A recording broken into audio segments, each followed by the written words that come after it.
Story 9. The Gentle Art of Papermaking, From Rag to Sheet in a Medieval Mill. Section 1. The Raw Materials and the Preparation, From Discarded Cloth to Pulp.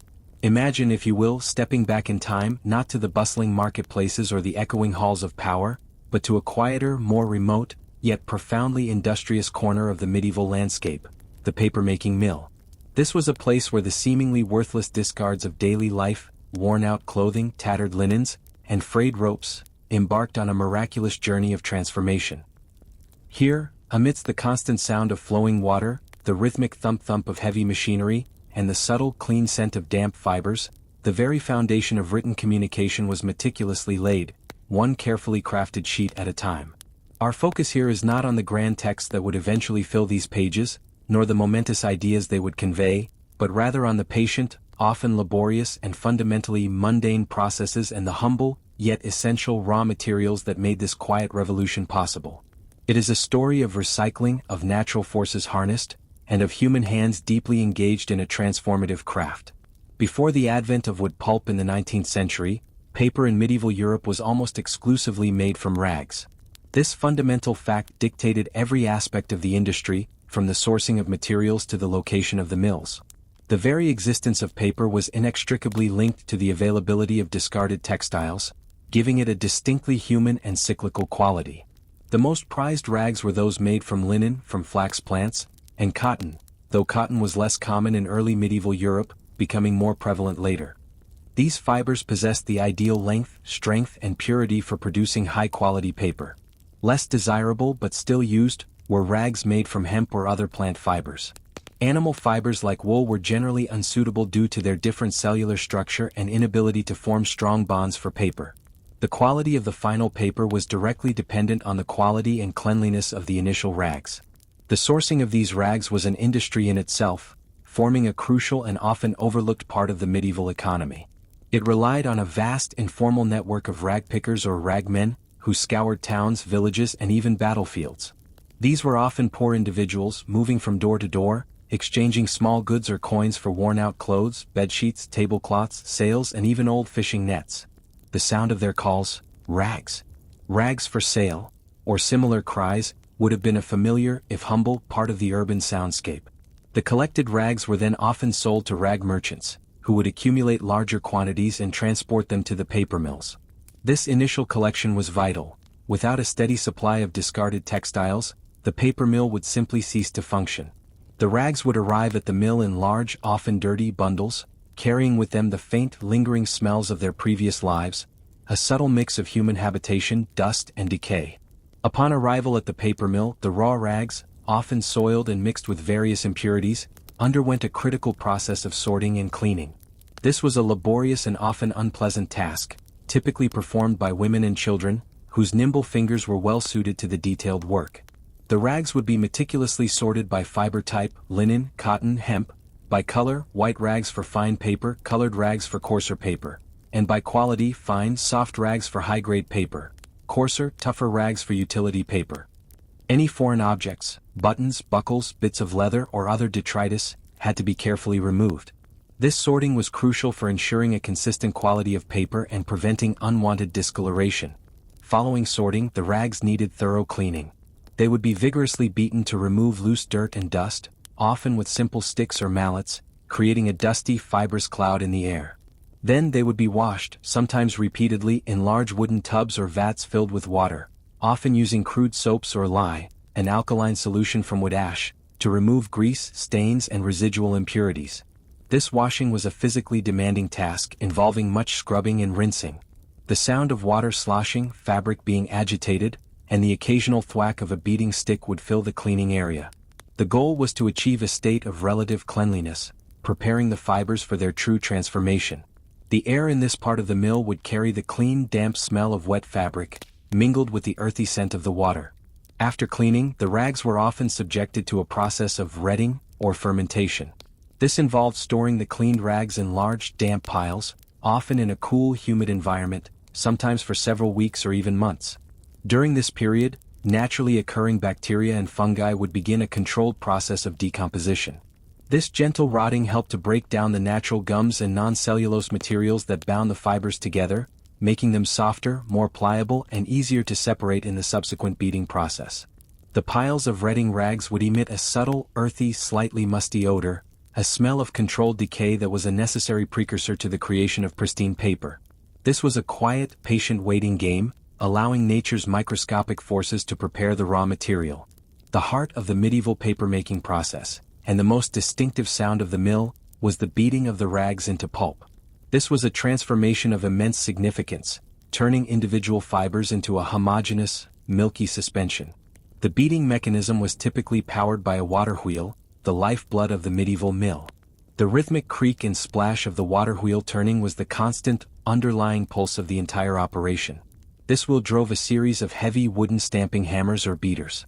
These hammers, often massive oak-headed mallets, were arranged in a row, designed to rise and fall rhythmically into large, sturdy stone or wooden troughs or vats. The redding rags, now softened and partially broken down, would be placed into these troughs, along with a constant flow of clean water. As the water wheel turned, the heavy hammers would fall with a powerful resonant thump-thump-thump, repeatedly striking and macerating the rags. This was not a gentle process. The sound was pervasive and unceasing. A deep, wet, rhythmic thump and squelch as the hammers pulverized the fibers against the bottom of the trough. The noise would reverberate through the entire mill building, a testament to the immense power being harnessed. The water in the troughs would gradually become cloudy, then milky as the rags disintegrated into individual fibers. This beating process was lengthy and meticulous. It could take many hours, sometimes even days, of continuous beating to achieve the desired consistency of pulp. The goal was not to completely destroy the fibers, but to fibrillate them, to fray and roughen their surfaces, creating tiny fibrils that would later interlock and bond together when the paper was formed. The quality of the beating was paramount. Underbeaten pulp would result in weak, poorly formed paper, while overbeaten pulp could produce a brittle, translucent sheet. The papermaker, or a skilled assistant, would regularly monitor the progress, reaching into the trough to feel the consistency of the pulp between their fingers. It would feel slimy, yet subtly gritty, a milky suspension of countless tiny fibers. The air in the beating room would be thick with humidity and the clean, earthy smell of wet, macerated fibers, mingled with the subtle, musty aroma of the redding process. As the beating progressed, the pulp would transition from a coarse, lumpy mixture to a smooth, creamy and homogeneous suspension of individual cellulose fibers in water. This finished product, known as half-stuff or stock, was the raw material from which the paper would actually be formed. It was then transferred to a large, heated vat, often called the stuff vat or pulp vat, where it would be kept warm and agitated to prevent the fibers from settling.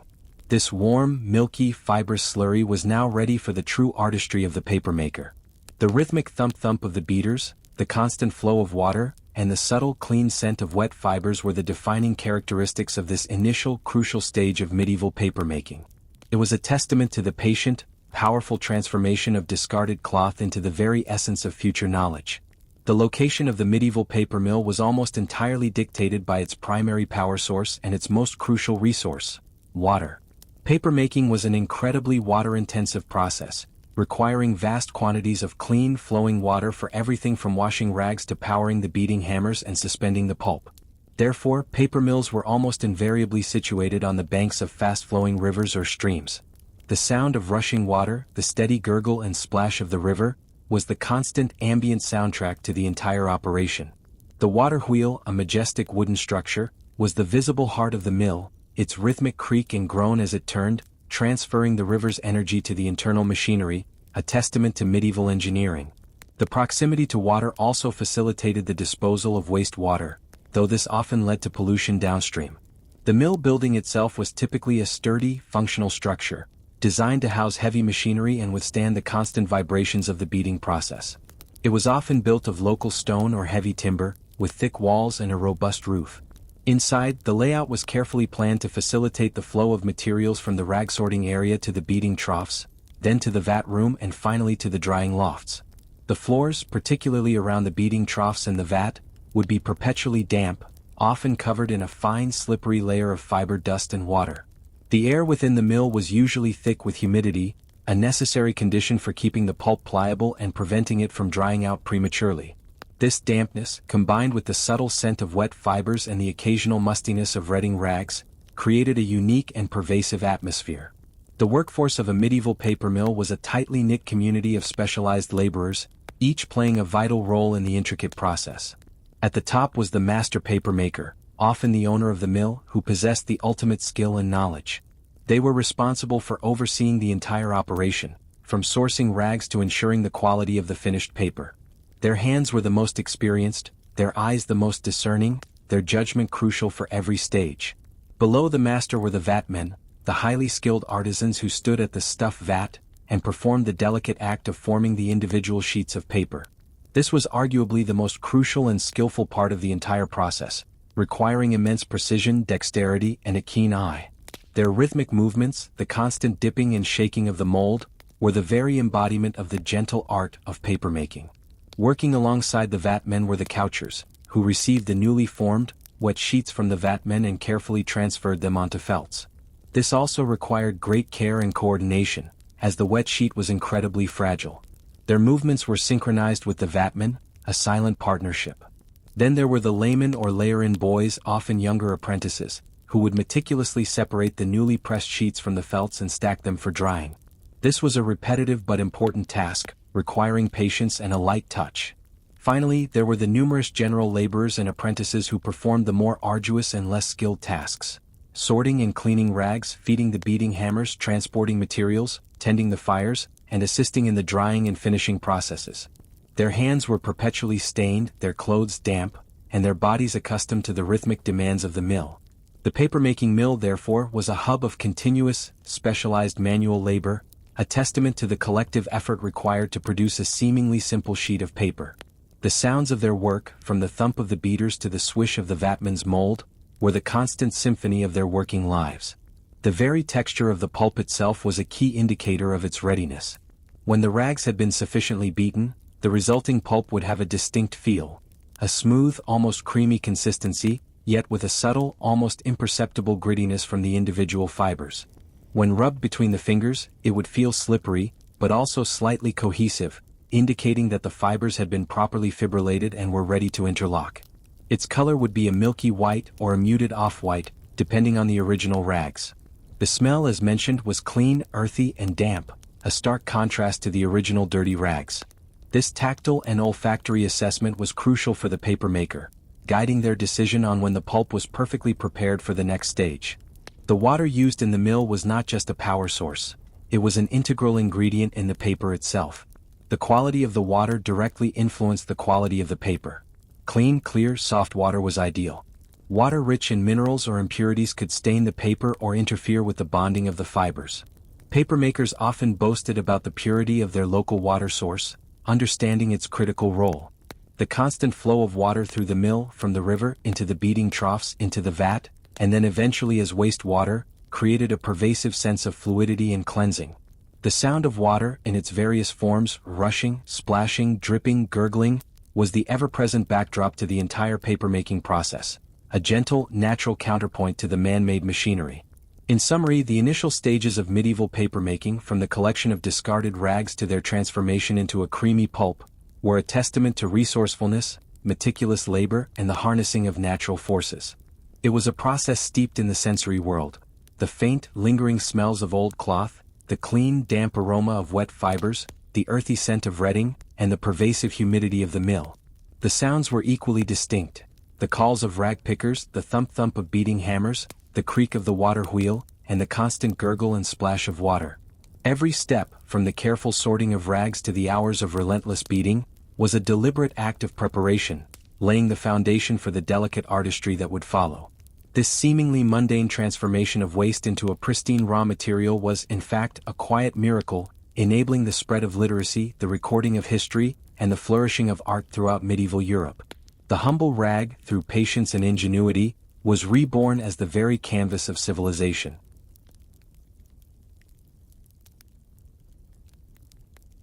Canvas. Having witnessed the relentless thump-thump of the beating hammers and the continuous flow of water transforming old rags into a homogeneous, milky pulp, our journey within the medieval paper mill now leads us to the vat room. This was the serene, almost reverent core of the operation, a place of focused concentration where the papermaker's highest skill was brought to bear. The atmosphere here was distinctly different from the noisy beating chamber. It was warm and intensely humid, the air thick with the clean, pervasive scent of damp cellulose fibers and freshly oxygenated water. The primary sound was the gentle slosh and drip of water, punctuated by the rhythmic, almost meditative movements of the vatman. At the very center of this tranquil chamber was the stuff vat, or pulp vat. This was a large, usually wooden, tub or cistern, often heated from below, containing the creamy white suspension of refined pulp, constantly agitated by a slow-moving stirrer or a paddle to prevent the fibers from settling. The surface of the pulp shimmered slightly in the ambient light, a fluid, uniform consistency that promised the blank pages of the future. The warmth of the vat was crucial, keeping the fibers pliable and aiding in the even distribution of the pulp. The air above it was alive with subtle vapor, contributing to the room's pervasive humidity. The central figure in this act of creation was the vatman. This was a position of immense skill, requiring years of apprenticeship and an almost intuitive understanding of the pulp's consistency and the subtle forces of water and fiber. The vatman typically stood over this stuff vat, his posture one of poised readiness, a quiet intensity in his gaze. His hands, often slightly swollen and pale from constant immersion in water, were the instruments of transformation. His mastery was not just technical, it was an artistic judgment, a profound calibration of feel and timing. In the vatman's hands were his essential tools, crafted with precision and care, the mold and the decal. The paper mold was a masterpiece of medieval craftsmanship. It consisted of a finely constructed rectangular wooden frame, typically made from hardwoods like oak or beech, meticulously joined to withstand constant immersion and agitation. Stretched tautly across this wooden frame was a delicate, yet incredibly strong wire mesh. This mesh was formed from countless individual fine brass wires, carefully laid in a specific pattern. The two primary types of wires were visible: the laid lines, which ran parallel to the short sides of the mold, spaced very closely together, often 10 to 20 per inch, creating the characteristic rib texture visible when paper is held up to the light. These laid lines were interwoven with coarser, more widely spaced chain lines, which ran perpendicular to the laid lines, reinforcing the entire mesh structure. The meticulous alignment and tension of these wires were critical. Any imperfection would mar the paper sheet. The brass wires, once polished, shimmered faintly in the humid air. The mold itself, when empty, felt surprisingly light yet sturdy, perfectly balanced for the vatman's precise movements. The decal was an equally ingenious, though simpler, component. It was a removable wooden frame, precisely fitting over the mold, creating a shallow rim or wall around its edges. The decal's purpose was singularly important. It contained the pulp slurry within the boundaries of the mold, thus defining the exact dimensions and clean, often slightly feathered, edges of the paper sheet. Without the decal, the pulp would simply flow over the sides of the mold, resulting in an irregular, unusable sheet. The decal would fit snugly, yet could be easily removed, a testament to the precise joinery of the time. And then there was the subtle, often unseen but profoundly significant detail within the mold, the watermark. These were intricate designs, symbols or initials, formed by slightly raised wire patterns, meticulously sewn onto the wire mesh of the mold. When the paper was formed, these raised wires would cause the pulp to be slightly thinner in those areas, creating a translucent image that became visible only when the finished paper sheet was held up to a light source. Watermarks served multiple purposes. They acted as a signature of the papermaker or the mill, a mark of its origin and quality. They could indicate the size or grade of the paper, and crucially for modern historians, they serve as invaluable tools for dating medieval documents and books. Each mill often had its unique watermarks, a silent identifier carried within the very fibers of their product. The creation of these watermark wires themselves was a specialized microcraft, requiring extreme dexterity to bend and solder the thin wires into complex shapes. Now, the true heart of the gentle art, the formation of the sheet itself. This was a choreographed ballet of precision, rhythm, and intuitive judgment, performed by the vatman countless times a day. First, the dip. With a fluidity born of years of practice, the vatman would plunge the mold, with the decal firmly in place, into the warm, milky slurry of pulp in the stuff vat. It was not a simple plunge. It was a precise, controlled scoop, pushing the mold forward and then drawing it up towards himself with a single, sweeping motion. As the mold was drawn upwards, the creamy white pulp would flow over the mesh surface, filling the space defined by the decal. The sensation for the vatman would be the sudden weight of the water and fibers, followed by the delicate balance needed to ensure an even distribution. The visual of the mold emerging from the vat, now coated with a shimmering opaque film of pulp, was the first glimpse of the paper to be. Immediately upon lifting the mold from the vatman would perform the crucial action of the shake. This was a delicate, rhythmic motion, a rapid, almost imperceptible side-to-side and front-to-back oscillation of the mold. The purpose of this precise shaking was twofold and absolutely vital for the formation of a strong, coherent sheet. Firstly, it allowed the excess water to rapidly drain through the fine mesh of the mold. One could hear the gentle shushing sound of water rushing through the wire, followed by the soft, continuous drip drip drip as the last drops fell back into the vat. Secondly, and perhaps more importantly, the shaking motion caused the countless individual cellulose fibers within the pulp to interlock and felt together in a uniform manner. Without this specific agitation, the fibers would simply settle unevenly, leading to a weak, clumpy or translucent sheet of paper. The shake ensured that the fibers formed a strong, cohesive mat, creating the structural integrity of the future paper. The visual transformation during this shake was mesmerizing. As the water drained, the creamy liquid slurry would visibly solidify, thickening into a thin, uniform, yet incredibly fragile film of wet fibers adhering to the mesh. The shimmering translucence of the draining water would give way to the opaque, milky white of the nascent paper sheet. The dyer's skill was paramount here.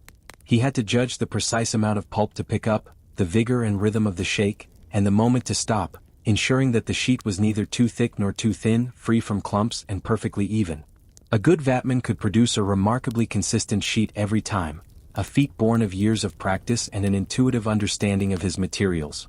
The moist air of the vat room carried the clean, earthy scent of wet pulp, a fresh and natural aroma. Once the shaking was complete, the sheet, though formed, was still incredibly delicate and saturated with water. This brought us to the next crucial stage, couching. This was a precise, synchronized dance between the vatman and another specialized laborer known as the couchman, from the French coucher, meaning to lay down. The couchman's role demanded equal parts precision, speed, and a remarkably steady hand. Central to the couching process were the felts. These were specially woven, thick and slightly absorbent woolen cloths, meticulously prepared for their purpose. They were essential for two reasons: to absorb residual water from the newly formed paper sheet, and to provide a soft, cushioning surface upon which the fragile wet sheets could be stacked without deforming or sticking together. The felts varied in size corresponding to the paper mold, and their texture was distinct, a clean, soft wool, often slightly damp and carrying a faint, clean woolen scent. The couching motion itself was a testament to synchronized teamwork. The vatman, holding the mold with its newly formed, still wet sheet, would carefully position it directly over a waiting felt, which the couchman had meticulously laid out on a flat, stable surface, often a wooden slab. With a fluid, practiced movement, the vatman would then invert the mold onto the felt. Using a subtle, pressing motion and then a delicate lift, the vatman would expertly separate the mold from the wet sheet, leaving the paper adhering perfectly to the felt. The delicate peel of the paper as it released from the wire mesh, followed by the soft, almost imperceptible slap as it settled onto the felt, was the hallmark of a perfectly couched sheet. The couchman would then gently place another felt on top of the newly laid sheet, ready for the next paper sheet to be couched onto it. This meticulous stacking of alternating layers of wet paper sheets and felts created a tall, heavy stack known as a post. The process was methodical. Vatman forms a sheet, couchman receives it and places it on a felt, another felt is placed on top, and the cycle repeats. A single post could contain anywhere from 100 to 200 or more alternating sheets of paper and felt, growing steadily taller with each rhythmic action. The careful alignment of each felt and paper sheet within the stack was paramount to ensure even pressure during the subsequent pressing stage. The entire post, heavy and damp, was then ready for the next equally vital transformation.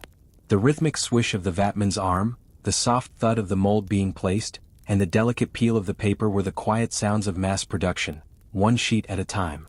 Now, with the post assembled, it was time for the formidable force of the press. This was typically a massive, often beautifully constructed wooden screw press.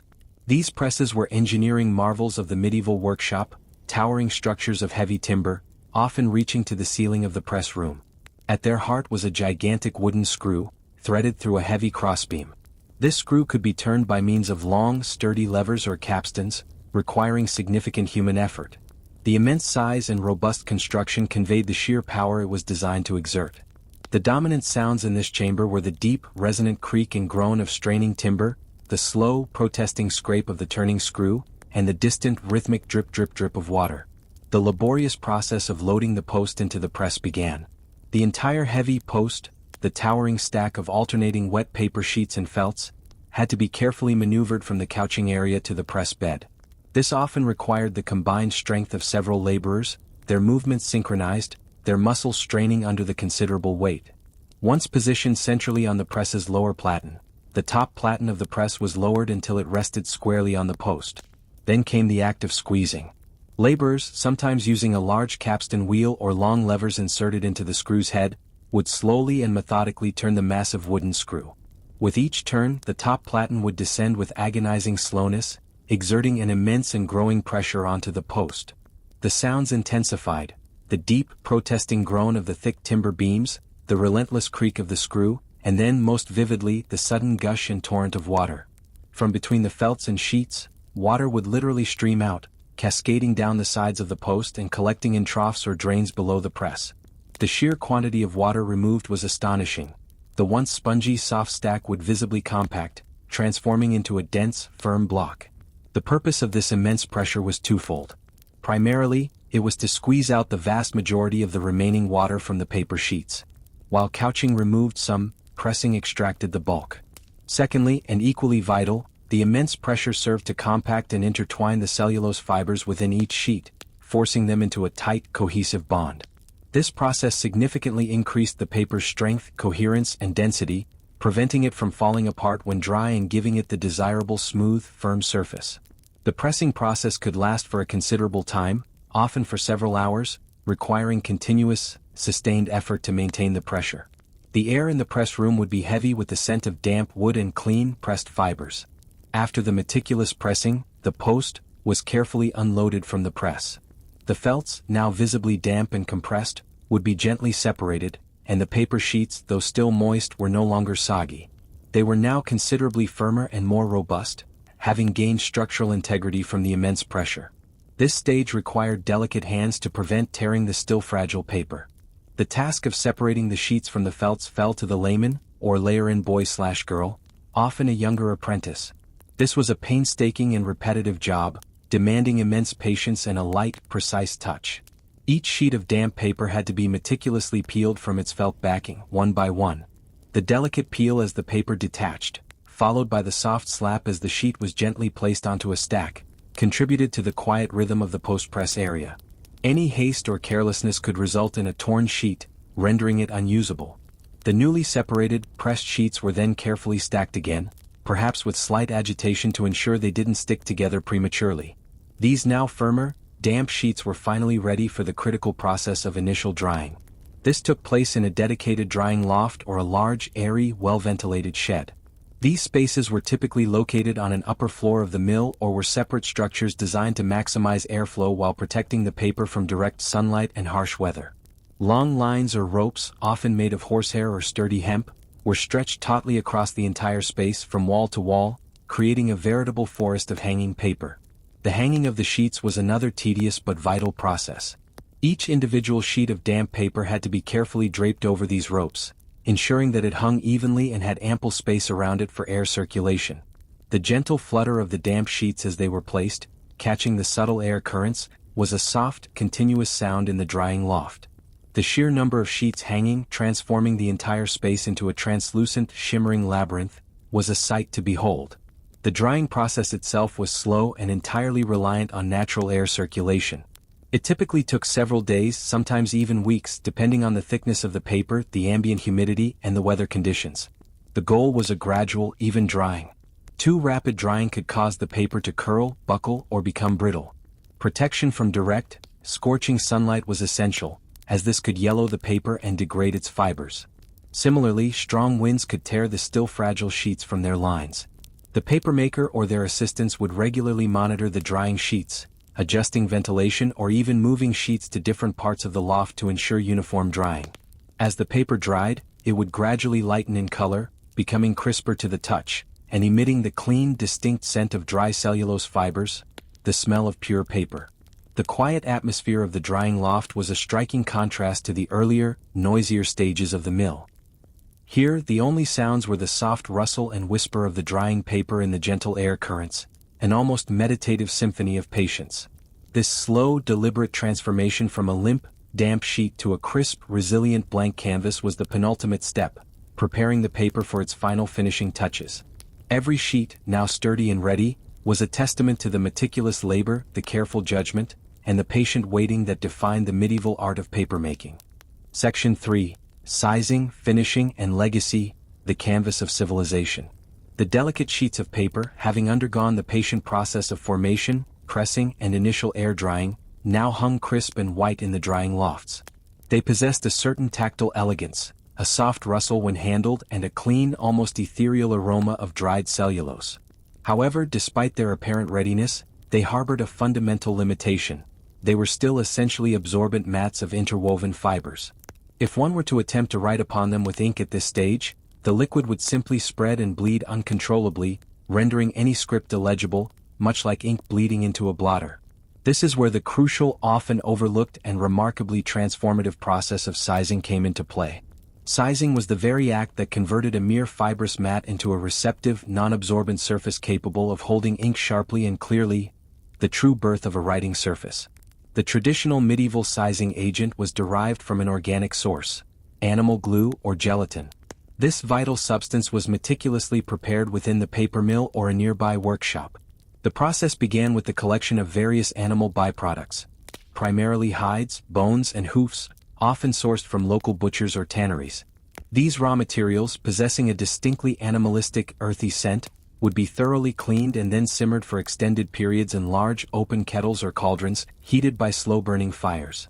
As the bones and hides slowly cooked, their collagen would break down, releasing gelatin into the water. This boiling process was a sensory experience in itself. The gentle bubbling of the liquid, the pervasive, somewhat savory, yet also slightly unpleasant and intensely animalistic aroma that would permeate the air around the sizing preparation area, a smell of rendered fat and simmering connective tissue. The master sizer, or an experienced assistant, would carefully skim off any impurities or fat that rose to the surface, ensuring the purity of the gelatin. The resulting liquid, once cooled, would solidify into a translucent, jiggly mass, the raw animal glue. This glue would then be remelted and diluted with clean, warm water to achieve the precise consistency and temperature required for the sizing bath. The warmth of the glue solution was critical. It needed to be fluid enough to penetrate the paper's fibers but not so hot as to damage the cellulose. Sometimes, other ingredients might be added to the sizing mixture. A common addition was alum, potassium aluminum sulfate, a crystalline salt. While its primary role was often seen as enhancing the ink's resistance to bleeding and preventing mold growth on the sized paper, it also contributed to the hardening of the gelatin and made the paper more receptive to polishing in later stages. The use of chalk or gypsum for opacity and whiteness in the sizing mixture was more characteristic of later periods, but the medieval papermaker's primary focus was always on creating a durable, ink-resistant surface. With the sizing bath prepared and kept at a consistently warm temperature in a dedicated vat or tub, the sizing process would begin. This was a highly skilled operation, requiring a delicate balance of speed and precision. The dried paper sheets, having been removed from the drying lines and stacked, would be brought to the sizer. The sizer would take each individual sheet and, with a swift, fluid motion, dip it entirely into the warm, shimmering sizing bath.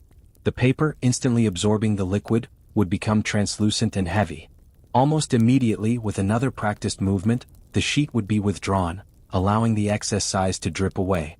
The visual of the wet, shimmering sheet, momentarily transparent against the light, before being swiftly moved, was mesmerizing.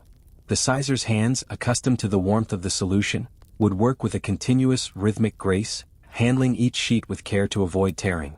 The air in the sizing room would be distinctly warmer and infused with the specific, slightly sweet, slightly animalistic aroma of the warm glue, a unique scent that would forever be associated with the process of making paper suitable for writing. After being dipped, the sheets, now coated in the still liquid size, needed to undergo a second round of drying. This was a more delicate process than the initial drying, as the sheets were prone to sticking together if not handled correctly. They were carefully hung again on lines, often in a slightly warmer or more ventilated area, ensuring that each sheet dried individually and evenly. As the size dried, it formed a thin, almost imperceptible film over and within the cellulose fibers, binding them more tightly and reducing the paper's porosity. The initially dull surface of the paper would gain a very subtle, almost imperceptible glossy sheen as the sizing dried and hardened. This post-sizing drying could take several days, a quiet period of patient waiting as the paper acquired its true character.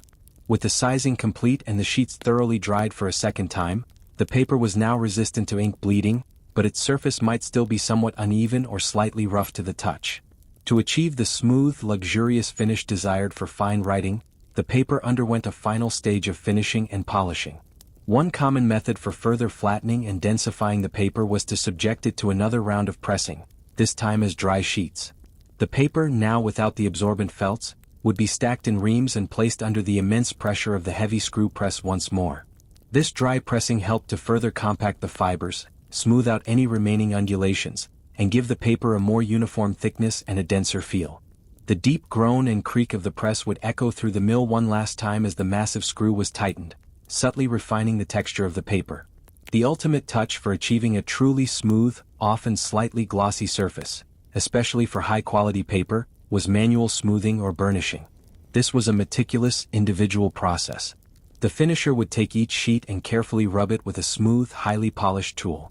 This tool was typically a smooth stone, such as agate or flint, or a piece of polished wood, ivory, or bone. The finisher's hands, often calloused but precise, would move the burnisher across the paper's surface with a steady, rhythmic pressure. The sound would be a soft, almost imperceptible h or scritch as the smooth tool glided over the paper, pressing down the individual fibers and compacting the surface. The paper, under this gentle friction, would slowly become more lustrous, gaining a subtle sheen and a remarkable smoothness to the touch. This process required a light hand and keen eyesight to avoid damaging the paper, yet enough pressure to achieve the desired effect.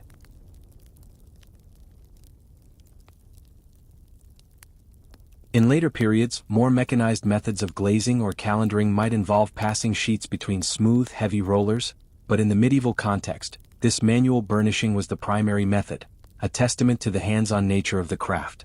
Once smoothed, the paper was finally ready for quality control and packaging. Each sheet underwent a final, meticulous inspection for any defects, pinholes, thin spots, uneven sizing, or foreign inclusions. The papermaker or a skilled assistant would hold each sheet up to a light source, scrutinizing its evenness and checking for the clarity of the watermark. They would also perform a tactile assessment, feeling the sheet for smoothness, consistency, and the characteristic crispness. The sound a high-quality sheet of paper made when handled, a distinct, almost musical crackle, was itself a mark of its superior craftsmanship and proper drying. Based on the initial rag type, the thoroughness of beading, the quality of sizing, and the final finish, the paper would be sorted into various grades. There were fine papers, often made from the purest white linen rags, meticulously sized and burnished, destined for important manuscripts, legal documents, or artistic endeavors. Then there were coarser papers, made from mixed or less refined rags, perhaps with less rigorous sizing, intended for more utilitarian purposes such as account books, rough drafts, or simple wrapping. The stacks of finished paper, organized into quires, typically 24 or 25 sheets, or larger reams, usually 500 sheets, represented the culmination of days, weeks, or even months of patient labor. The methodical counting, the gentle rustle of the stacked paper, and the crisp, clean feel of the finished product were the satisfying final notes in the symphony of the paper mill. The quiet pride of the papermaker, gazing upon stacks of perfectly white, uniform sheets, was the quiet reward for their dedication. The development and widespread adoption of paper in medieval Europe initiated a profound and quiet revolution, slowly but inexorably transforming the very fabric of society. This impact is one of paper's most significant and enduring legacies. Paper presented immense advantages over its primary predecessor, parchment, treated animal skin. While parchment was incredibly durable and luxurious, it was also prohibitively expensive, scarce, requiring vast numbers of animals, and laborious to prepare. Paper, made from readily available and essentially waste materials, rags, was significantly cheaper, more abundant, and easier to produce in bulk. This economic and practical superiority gradually led to paper's widespread adoption, quietly democratizing access to the written word. The rise of paper was directly linked to the spread of literacy and education.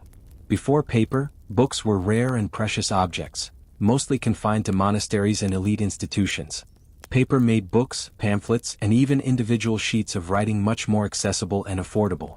This facilitated the expansion of universities, the proliferation of scholarly exchange, and the growth of private libraries. The quiet scratching of quills on paper would gradually replace the laborious scraping of parchment, accelerating the pace of intellectual life across Europe. Crucially, paper was the essential prerequisite for the printing revolution. When Johannes Gutenberg developed his movable type printing press in the mid-15th century, his innovation would have remained largely theoretical without an abundant and affordable supply of uniform paper sheets. Parchment would have been far too expensive and inconsistent for mass production. The existence of established paper mills, already capable of producing paper on a considerable scale, meant that when printing arrived, its necessary canvas was already waiting. The printing press and the paper mill formed a symbiotic relationship, each fueling the other's growth, fundamentally transforming the dissemination of knowledge on an unprecedented scale. The quiet hum of the presses would soon join the rhythmic thump of the paper mills. Beyond books, paper enabled an explosion in bureaucracy and administration. Governments, merchants, and legal systems could now generate and archive vast quantities of records, letters, contracts, account books, charters, and decrees. This led to a more organized, standardized, and efficient administration, underpinning the growth of states and complex commercial enterprises. The quiet scratch of scribes' pens on countless sheets of paper in chanceries and counting houses reflected this quiet, pervasive shift. Paper also provided a new, versatile medium for art and science. Artists could now produce more accessible sketches and studies, cartographers could draw more detailed maps, and scientists could record their observations and diagrams with greater ease and affordability. It fostered innovation and creativity across disciplines. The overall impact of paper was thus a silent revolution. Unlike battles or political upheavals, paper's influence was incremental, pervasive, and largely unnoticed by contemporaries. Yet, it quietly enabled profound social, economic, and intellectual changes, laying the groundwork for the modern age without grand fanfare or dramatic declarations. Its influence was in the steady, rhythmic production of individual sheets, cumulatively transforming the world. The legacy of the medieval papermaker is etched into every sheet of paper we handle today. Their skill, patience, and repetitive labor formed the foundation of a global industry. The craft demanded immense manual dexterity, an intuitive understanding of natural processes, and an enduring commitment to quality. Generations of knowledge were passed down through apprenticeships, each papermaker contributing to the refinement of this gentle art. Environmentally, the medieval paper mill, while not without its localized impact, chiefly wastewater containing impurities from rags, embodied an early form of recycling ethos. It transformed discarded textiles, waste products, into a valuable new commodity, a sustainable approach long before the concept of sustainability was formally articulated. The very smell of the finished paper, that clean, earthy, slightly animalistic aroma, remains a unique sensory fingerprint of this historical production, a direct olfactory link to those ancient mills. While the methods of modern papermaking have vastly industrialized, with the invention of the Hollander beater for pulp preparation and the Fourdrinier machine for continuous sheet formation in later centuries, moving away from rag paper to wood pulp, the fundamental principles laid down by these medieval artisans endure. The paper we use today, whether for writing, printing, or packaging, is a direct lineal descendant of those handmade sheets. The enduring value of handcrafted paper, still produced by artisans using traditional methods, reminds us of the delicate beauty and tactile richness that can be achieved through patient labor. In conclusion, the medieval paper mill was not a place of thunderous events or dramatic spectacles. It was a realm of quiet, continuous, and highly specialized labor. From the transformation of humble rags into a milky pulp, through the delicate dance of the vatman forming each sheet, the immense force of the press squeezing out water, and the meticulous sizing and smoothing that made it receptive to ink, every step was a testament to patience. It was a world of rhythmic sounds, the thump-thump of the beaters, the slosh of the vat, the creak of the press, the gentle rustle of drying sheets, and the crisp crackle of the finished product. It was a world of distinct smells, the musty aroma of retting rags, the clean dampness of wet fibers, and the unique, warm scent of animal glue. This quiet beauty inherent in repetitive, seemingly mundane tasks created the very canvas upon which human thought, imagination, and history were to be recorded, a profound power born from the most gentle and patient of arts. The humble rag, through human ingenuity and tireless effort, became the silent bearer of civilization's unfolding story,